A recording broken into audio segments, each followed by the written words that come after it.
When an iPhone is stuck on a black screen and won't respond, the problem can be pretty minor, or it could be a sign of a more serious hardware issue.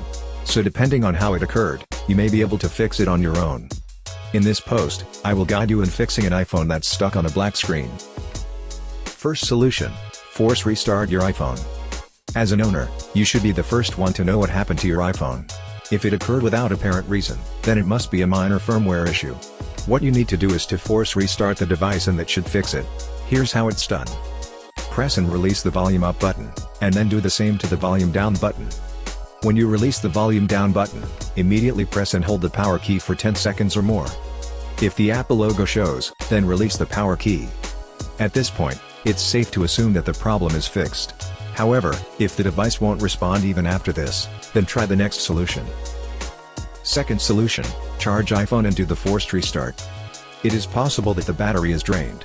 There are times when a drained battery can also result in a firmware crash. It could be the case here, so here's what you need to do. Plug the charger to a working outlet, and connect your iPhone to it using the lightning cable. Regardless of whether the charging sign shows or not, leave it connected to the charger for at least 10 minutes. While it's charging, press and release the volume up, and then the volume down. After releasing the volume down, press and hold the power key for 10 seconds or more. If it's just a minor issue, then your iPhone should be starting up by now. But if it's still not responding, then it's time you have an Apple Tech check it for you. I hope that we've been able to help you one way or the other. I hope that this simple troubleshooting guide has been helpful. Please support us by subscribing to our channel and enabling notifications. Thanks for watching.